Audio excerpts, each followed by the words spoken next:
So we're going to go over two different census records. The first census record is, I'm going to show you, it is from 1860, and it is in Wisconsin.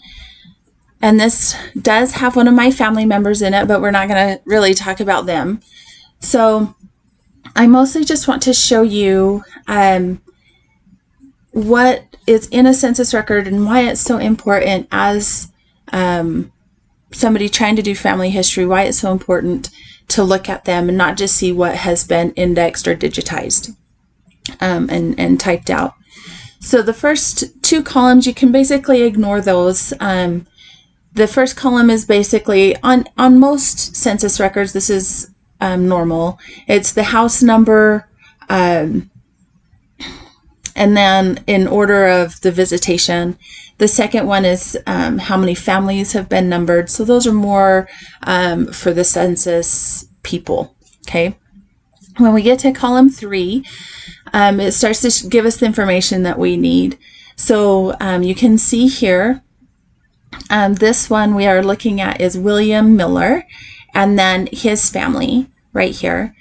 Right in column 4 here, it will tell you their age, male or female in column 5, and then what color they are. I believe the check mark means white or Caucasian.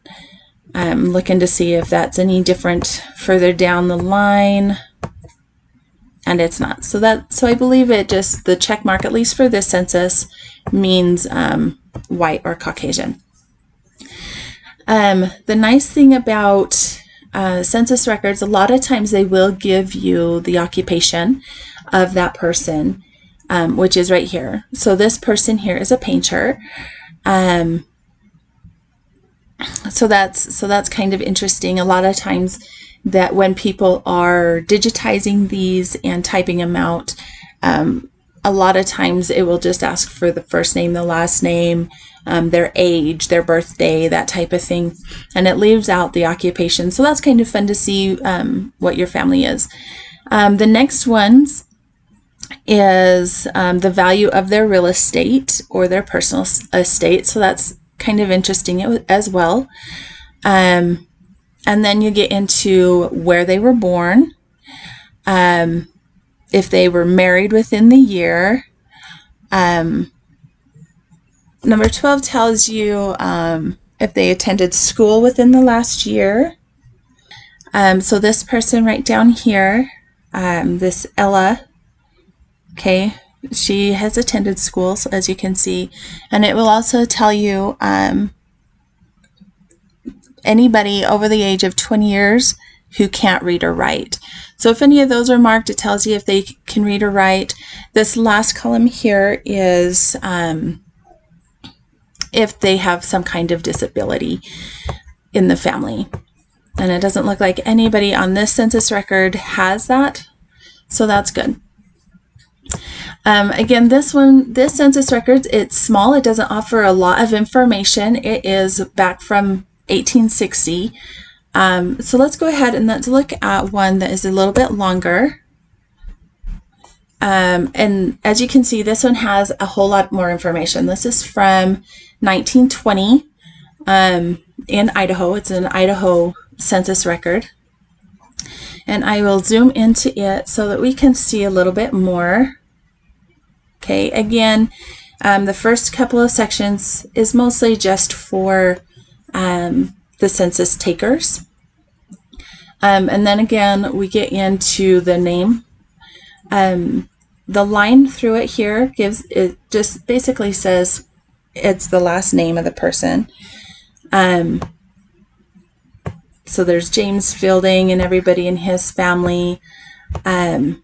If somebody that is not part of the family is living there, it will put their last name there instead of just having a line through it.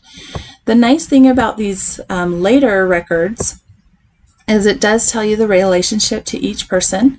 So Levi Cox is the head of the household, and then it lists his wife, if they're sons, daughters. I've even seen some, and I don't know if this one tells us or not on any of these, but I've seen somewhere it will list son-in-law or niece, nephew, if they have a family member staying with them, or laborer as well. So that way you know if they are related, which is nice. Again, as we move across here, you see if they own their home, if they have a mortgage on their home. And then we get more into the personal descriptions here, male, female, what their race is, their age. And if you look down here, I don't know if you can see my cursor or not right here, the Leland right here, this little boy at the bottom, he is 2 years and 8 months. So that's what the 8 over 12 means. It's how many months they are when they're littler. In this column, the citizenship columns, if your family has recently immigrated, if they've been naturalized, if they're a naturalized citizen, that type of thing, what year, that's what's going to be in these 3 columns here under citizenship. Education, I know we saw this a little bit on the smaller census, but this one, it goes into a little bit more detail. This one's asked in this first column, column 16, if they've attended school within the last, or since September 1st, 1919. Yes, the daughters have down here. The sons didn't. Okay, so they could have been homeschooled. This one says whether they can read or write, so that's kind of fun knowledge if they were able to read and write at that age. And then as we move a little bit farther, we can see their place of birth. So this is for the person that is listed. So Levi, he was born in Utah, so was his wife, and then his children were born in Idaho. If they spoke a different language, whether it's German or Russian, that would be listed in column 20. And then the nice thing about these later censuses is also you get the information of the mom and the dad. And so if you don't know anything about the parents or the grandparents, you can see here Levi's dad and his mom were both born in England. So it kind of gives you a place where you can start searching if you don't know anything about them. So then you can start going through the English records, birth records and whatnot in England to see if you can find them. And then it obviously tells you what language they speak. That's what the mother tongue is. So both of these parents spoke English. But if it had been like, again, for example, if their language was German, this column here tells you if they knew English as possibly a second language. So that's also nice, kind of interesting family history. And then again, you do have your occupation. So here on Levi, he was a farmer. His wife was at home, and his oldest son was a missionary for the church. So that's kind of information for whatever church they belong to. So that's kind of the information that you can find on your census records.